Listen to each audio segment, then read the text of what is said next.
So let's talk about the homework. It was page 120. Yes? It was.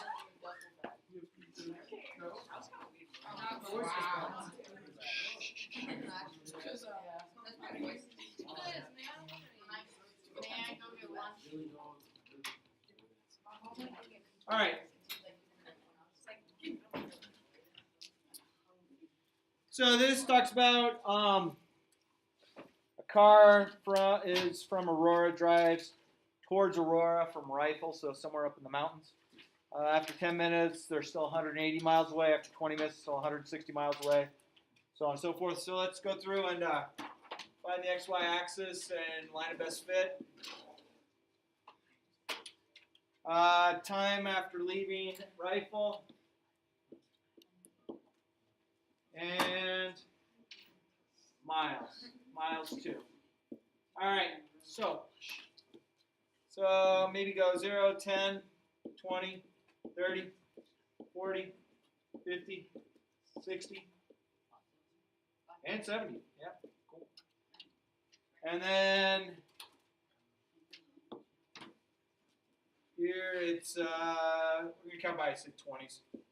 20, 40, 60, 80, 100, 110, 120, 130. Whoa.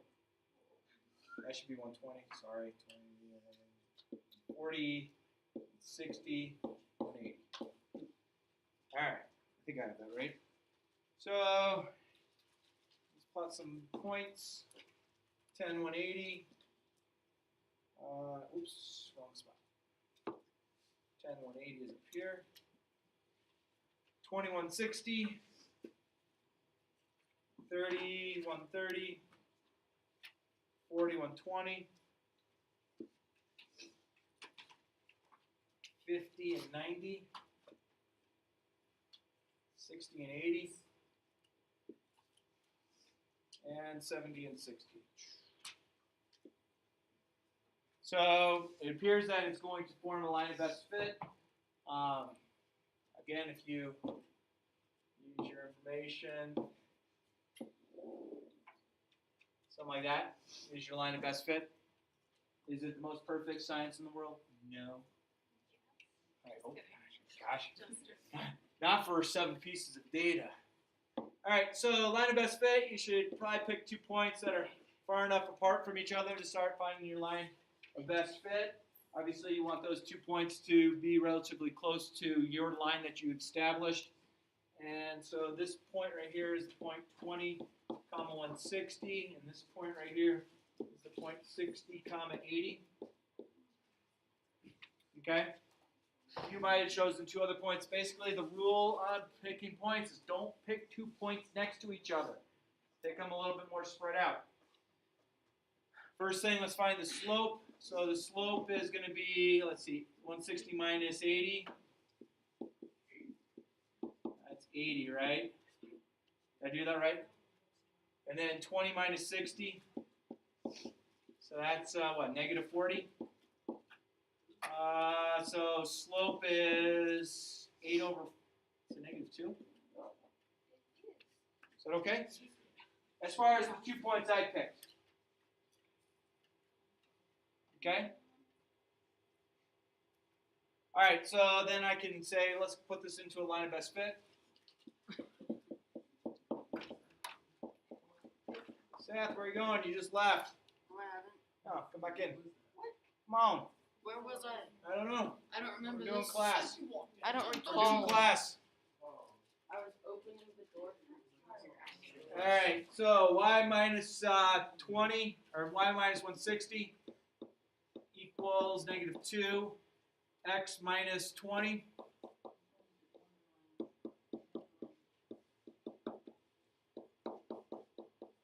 So y is equal to negative 2x plus 200.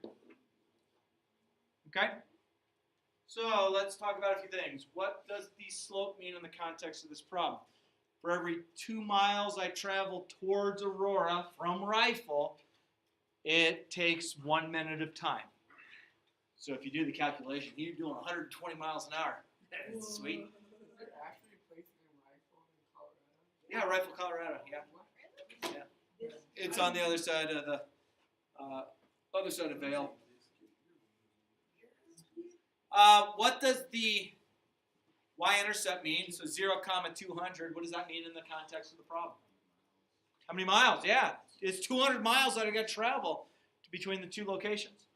Okay, so 0, 200 is like way up there. Okay. What else is a? Oh, hey, what would this line would keep going, right? What would the x-intercept mean? Yeah, I got there. So the amount of time. Okay. So the x-intercept is the point 0, actually, it's blank, 0. Okay, it doesn't go up or down at all. So that means I'm going to plug 0 in for y. Let's see if I can make a little more room on here. Extend that a little bit. All right, so I'm going to go 0 equals, where's my equation? Negative 2x plus 200. So I subtract 200. So x equals 100. So where it crosses the x-axis means it took me 100 minutes to get that distance. Okay? Make sense? And then anything else? Oh, how far if I was 25 miles away? So I can plug a 25 in for my y component, so I get this.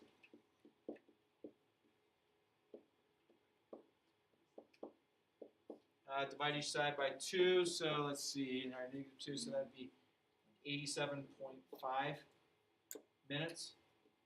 And I'd be 25 minutes away. If I wanted to solve that for the 35, then plug 35 in there, do the same thing. Same idea. Cool? So that, ladies and gentlemen, does this have positive or negative correlation? Is my slope positive or negative? My slope is negative, so if the slope is negative, I have negative correlation. Okay? All right, so I need you, so that was page 120. There was page 118 and 119 that I never collected that are the first 2 pages off of it. So go ahead and staple them, bring the rest up here, please. If you don't have them, bring them next time. Yeah, I just want to finish up. All right, so few pieces of information. You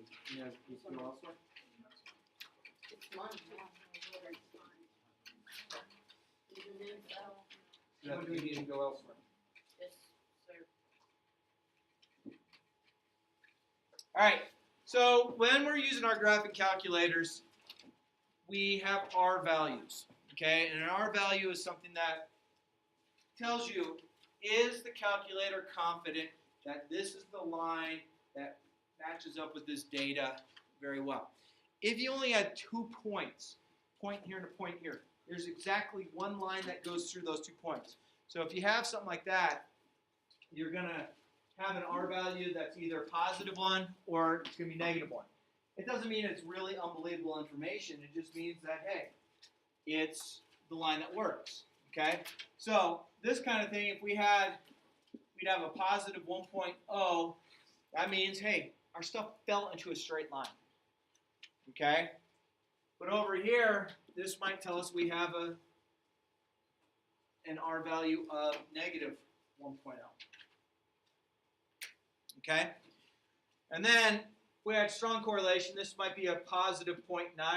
If we had a strong negative correlation, negative 0.9. If we had weak, I don't know, this might be about positive 0.7. This would be negative 0.7. And if we had no correlation, we have a value that's somewhere close to 0. Okay? This just means, hey, the calculator feels your data, here's the line that it feels is the line of best fit. If it's really close to positive 1, great. If it's really close to negative 1, great. It doesn't mean you discovered some new thing in life, especially if you only have 2 points. Okay? So we talked about that a little bit with your homework. But then I want to come down here, and then this talks about residuals. Okay? We've already talked about this a little bit, not using the word residuals, but I think there was a problem we had done last week where our data showed that 0,70 was where our data crossed the y-axis, but when we found our line of best fit, we might have found that it crossed at a different spot. Okay? I think Ava asked about that one. Do you remember that one? When they're at a point on data. So that's just basically that. So let's say we had plotted our information, and this was the data we plugged in, and your calculator came out with that as your line of best fit. Okay? Some of the pieces of data are going to be above it, some are going to be below it. Okay, so what I'm going to do is I'm going to take each of these values and plug it into our equation. In order for you to say you have a good line of best fit, you don't want to have your residuals come out with some sort of pattern. Okay, so if I take 1 and plug it in here, I get 2 times 1 plus 40. So it's 40. 2 times 1 is 40, 42. Okay, if I go subtract these, I wind up with 4. Is that okay so far? If I take 2 and plug it in, 2 times 2 is 4. 4, that's 44. Subtract those, 47 minus 44, I get 3. Okay, if I take 3 and plug it in, 2 times 3 is 6. That's going to give me 46. So subtract those, it gives me 2. This is starting to look like we have a pattern here. Yes. That's bad. Okay. Okay? You don't want patterns given in this type of thing. That just means that you have an unfortunate thing. So observed in the equation predicted. So then this one, 49. If I plug 4 in, 2 times 4, it's 48. So this comes out to a 1. If I plug a 5 in, I get 50. This is a 0. If I plug a 6 in, I wind up with, what do you got? So that's 52. So 51 minus 52 is negative 1. So being that we have this pattern taking place, you don't want that. And this is just basically, did our information happen above or below the line? Okay, and if you have a pattern, that's not good. Okay, you want things to kind of be a little bit spread out, especially when you're subtracting your information. As far as lines of best fit, if we were to use this as an actual actuarial science type of lesson, or if we were trying to predict things, you're going to take 10,000 points to put it in. Okay? We're not going to do 10,000 points here because, yeah, it's high school. We're not going to change things with life that much. Okay? So residual value, if you have some kind of pattern, we want to stay away from it. Okay? It just means it's not comfortable for us. Okay? Shows you if you have good data or bad data. This, because we have a pattern, bad data. It's nothing that we need to make things for. Okay? So let's do this. If you have a graphing calculator, great. If not, you can come grab one of mine. Okay? Guys and girls, again, these graphing calculators are something that they are required for the class. Okay, so if we don't have enough I will not hand those out on test day. Okay? There will be a question on the test that does have calculator question. If you don't have a graphing calculator, I'm not providing them for you. So good luck. New batteries? I can tell you who's got some batteries. We'll steal some. Don't steal the ones in there, though. All right. So I am going to, when we go through this, I'm going to go through, I want us to always do the same thing over and over and over again, especially if you're borrowing calculators. Now, are there goofy things kids are going to do to calculators that are going to goof things up? So I always want to reset. I want to reset what our calculator is doing, please. Okay, I want to reset it. Okay, so if I'm in my calculator, I'm going to, what this will do, this is going to reset all our information. It clears out any lists. It gets any graphs gone. Okay, and I always do this. And if you want to do it with your own as well, it's always good practice so your calculator doesn't start doing goofy things on you. Okay, so, ready? I'm going to go second, memory. Sorry, I went to go help Salvador find his name. Okay. Where's your pass? They send you an email. Okay. All right, so we want to go to second plus. Okay, second and the plus button. I'm going to go from there. I'm going to go down to reset. So I'm going to use my arrows go down to reset, hit enter. Do I want all the RAM reset? Yes. And then reset it. And what that does is that just clears out anything that might have been goofy. Clears out anything that might have been goofy on your calculator. Okay? It would have been, the one kid who thought it was fun saying, hey, look, I can spell words, and they had, fire truck that they put in. It's got an alpha thing. Okay? Well, we're not worried about spelling fire truck on there. I'm just telling you that there is a QWERTY key on there. Okay? So we're not trying to spell fire truck. I'm just saying, I'm trying to point out. Hit second plus. Second plus. Then go down to number 7. Then hit number Enter. 7. All RAM. Then hit reset. Thank you. All right. So now that everything is cleared out of there, that's good. That's good. That's what we want. Okay, so on the notes from last time, it talked about it says a waiter decides to see if he can predict a tip based on 5 customers. Okay. Let's see. So he found that someone who got a $4.75 meal tipped 50 cents. Someone who got a $6.84 meal tipped 90 cents. Someone who had a $12.52 meal tipped $1.50. Someone who had the $20.42 meal tipped $3, and somebody who had the $8.97 meal tipped $1. Okay, so is this real life? This is not really causation. This is just kind of, hey, this guy's trying to make a prediction. So we're going to take that data and we're going to plug it into our graphing calculator. Okay, so this is all I'm going to do. See if you can stick along with me. Okay. Stat is your first button I want you to hit. It's red on my calculator right now, so if you look up at the board, it's next to the arrow, STAT. I want to edit. So number 1. So once you edit it, it's going to give you list 1, 2, 3, 4, 5, 6. Okay? And then under your data, you're going to start plugging in your information. So I have 4.75, enter. $6.84. Enter. Oops, I made a mistake, so I need to go back up to it. 6.84. $12.52. Enter. $20.42. Enter. Oop, made another mistake. Now to go back. That'll work. And then $8.97. Okay? So that just goes into list 1. If you make an error, use your error key, go back up, change it. I'm going to use my arrow to take me over to list 2, and you can copy these as well. These are the tips.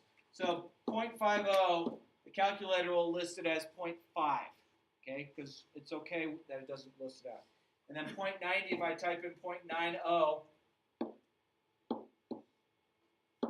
again, it's going to list it as 0.9. And then $1.50, 1.50, then it'll list it as 1.5. 3.00. And then $1. And that's what our information is. So these are ordered pairs. This is the point, 4.75, comma, 0.5, 6.84, comma, 0.9. These are our points. Does everyone feel okay about so far? Yeah. 0.5, totally fine. The calculator said, hey, I don't need that 0. It'll be okay with it. You type it in, you hit enter, and then it just defaults to it. And you're fine. It's not a big deal at all. Okay? Cool. Do we feel okay so far? Yep. Anyone stuck? No. All right, so being that we reset our calculator, we need to go turn a few things back on. Okay? So I'm going to go to second y equals. Second y equals. I want to turn my stat plot on. Okay? I'm going to hit number 1 once I'm there. I'm going to hit enter so it's now on the on blinking where that's the only solid. I want to keep these. I want list 1, list 2. Don't worry about changing these things. Okay, some people get so hung up on, oh, I want mine to be yellow. Why? We're not looking to see if we get our primary colors down. We're looking to see if we can plot data. Okay? So once we have our stat plot on and this is all looks good, we wanted our scatter plot, we don't want them connected. What you're going to do is you're going to hit zoom, and then you're going to hit number 9. And that's going to give you your data. Okay, you hit zoom and then you go to zoom stat for zoom number 9. Nice. Yeah. Taylor's out of control. Throwing stuff. They both are. All right, so does everyone have some sort of picture similar to this? Whether yours is blue or gray, it doesn't matter. Why not?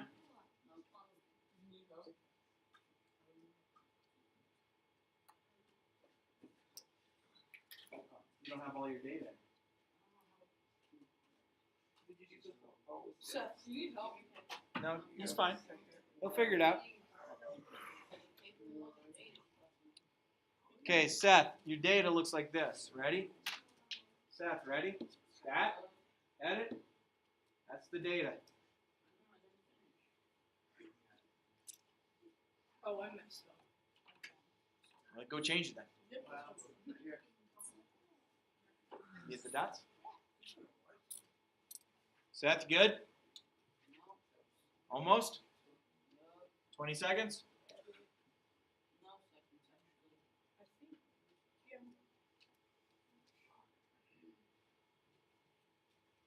And then once you're done with your data, you get it? Good. Hit zoom. And then go to number 9. Zoom stat. Just says, hey, we're putting our static variables in. Let's take a look at them. Looks like that. If you didn't turn your stat plot on, remember in second y equals stat plot number 1. Turn it on. Then go to zoom number 9 once that's on. Stop what? All right. So once we have that in there, we can do other things with our calculator, which are pretty cool. Okay? So I can go back to stat. As long as I have my 2 columns in place, I can use my arrows and go over to calc. And then I can go down to number 4 because I want a linear regression. Please notice linear regression, they use A for the slope, not M. All right? So if I go to number 4 and hit it, enter, we want to just hit enter as it goes down, list 1, list 2. I don't care frequency. I don't care where I want to store it. I just want to get down to calculate and hit enter. Got it. And that is our linear equation. Now, one thing I'm going to show you too. Okay? Sometimes you can have your calculator show you your R values. Every time we hit reset of the memory, it turns the diagnostics on. So let's turn the diagnostics back on. Okay? So ready? Ready. I'm going to hit second 0. Don't hit anything after that. Just get to that. Okay? So second 0. You with me? Yes. Now, this is the whole list of everything on our calculator. So you can start down arrowing for about 100 spots till you get down to diagnostics. Or you could realize A, B, C, D, E, F, G. So I can get to that button right there. So this red button is X to the -1. So I'm looking for the letter D because I want to turn my diagnostics on. So I'm going to go down to diagnostics using the arrows. And once it says diagnostic on, I want that. Hit enter. Yeah. Hit enter one more time. Now it's going to have your diagnostics on. Everyone okay? Yeah. Now we can go hit stat, calculate my linear regression again. And then hit all the way down. And Got it. boom. So now it has an R squared value and an R value. Right now for this class, we're not worried about R squared. That doesn't mean anything to us for this class. The R value means something. Remember, the closer R is to 1.00 or -1.00, the better. So right now we have an R value of 0.9911. That's like getting a 99.1% on a test, which I don't think anyone in this class is like, dude, that's a bad grade. A 99.1% on a test is a really good grade. So we're looking to find this R value that's close to 1. This means, hey, our data, our calculator is 99.1% sure that we have the correct line of best fit according to our data. That's pretty good. Do you agree? Yes. Okay, so I'm going to jot down what our linear equation is. I'll take them out 4 decimals. So I have y equals 0.1569x minus 0.2992. So that is my line of best fit. So I'll put it back up here. So my line of best fit, I'm getting y. Oops, get over here. Y equals 0.1569x minus 0.2992. That's my line of best fit. Okay? Let's put this into practical monetary things. So let's say I could take this and make it this.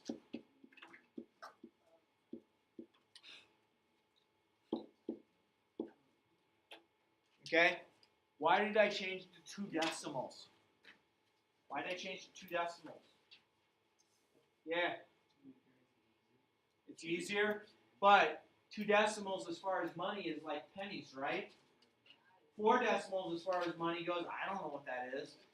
It's a tenth of a hundredth of a penny. It doesn't work that way.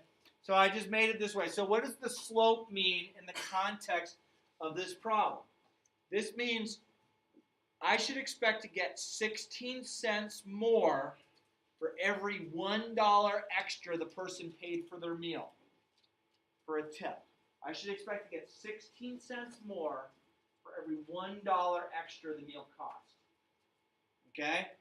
What does the y-intercept mean in the context? Negative 0.3. This means, hey, if your meal was free, if I gave you a meal for free, the waiter would also give you 30 cents. Here, you got a free meal plus 30 cents. Does that even make sense? No. Yeah, it's kind of silly, right? Yeah, I can go get a bubble gum or something. Okay? So,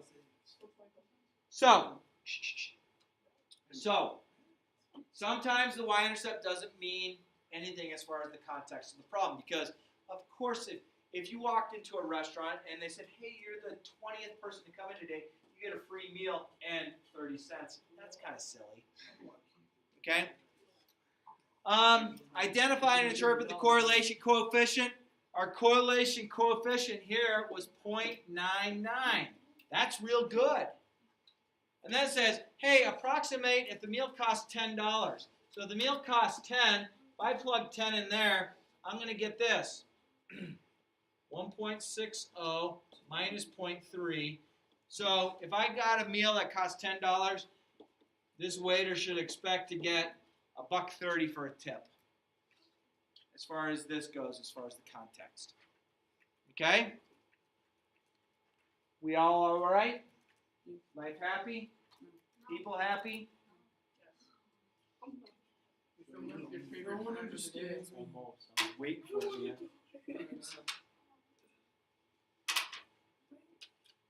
Oh! Yeah. It's let's get it on camera too. It's 1, 2, 3, 4. Yay! That's official. It's part of our video. Yeah. All right. So a few things. Let's talk about this. So today is, today is Monday.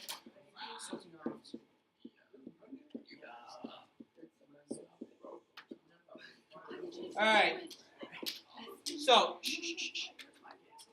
So I want to just feel good about what we have. So right here on this Friday, we have our in-class test. Okay? Now, what I want to do here is I want to have the take-home go home on this day at the end of it, okay? I'll give you a little bit more time, which leaves us Thursday. There's still review to do. Now here's the thing. you have your take-home test. Hey, Mr. Strobe, can you go over number 7 on the take-home test? Yes. No, I'm not going to go over number 7. I could go over something similar to that.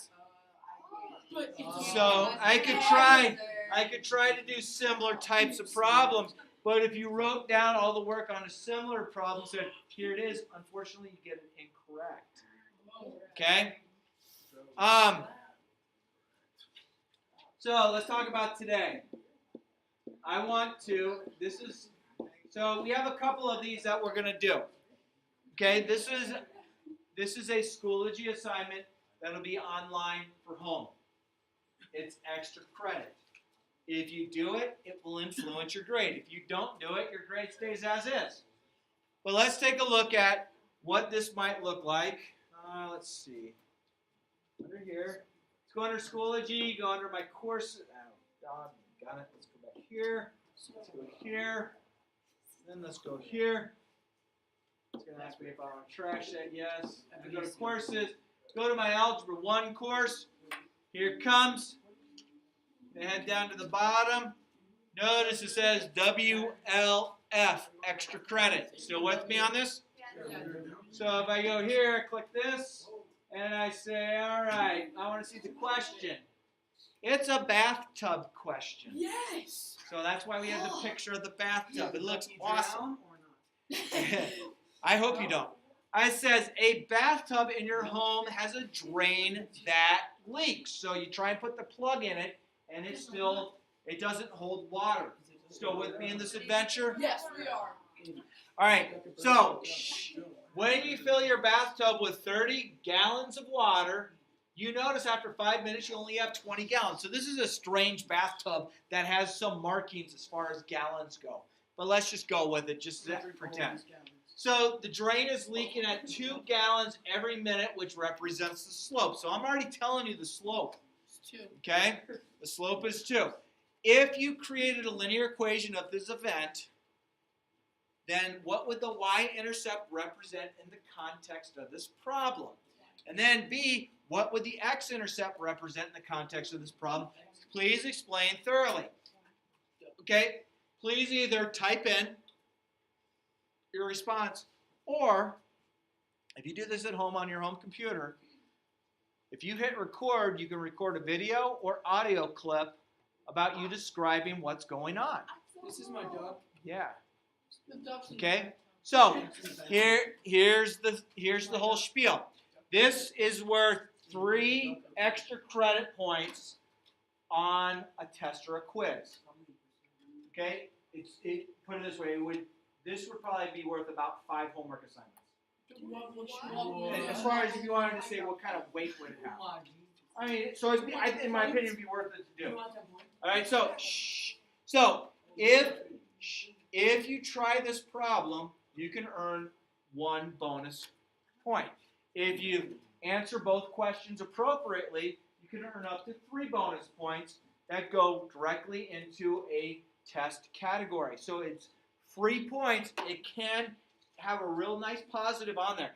And we're going to have a couple of problems like this. So if you choose to do it, it will help your grade. If you're like, I don't need it, I'm good. So what? I'm going to go over that. Seth, what do you got? That's the only one. That's it. That's the bonus question right there. Okay, so now the question came, when is this due? It will be due on Wednesday. Yes. Okay? So you have some time to talk about it. You have some, if you work with each other on it, don't just say, student A, well, I worked with student B, C, D, E, and F. No, everyone needs to submit. Okay? So that's kind of cool. Now, your assignment for tonight, it talks about residual values, which we talked about, but it's only 1 page. It's page 122. It's just page 122. It's not real long, and you have a few minutes to start on. Now, here we have some more review that we will do. We will have some review on this day before I give the take-home test. Okay, so there's kind of a lot of meat and potatoes that we're looking at. Okay? Beef stew. I like students. So, everyone feel good about this? Yes. Happy? Yes. Okay, if you would, let me hit stop on here. STOP.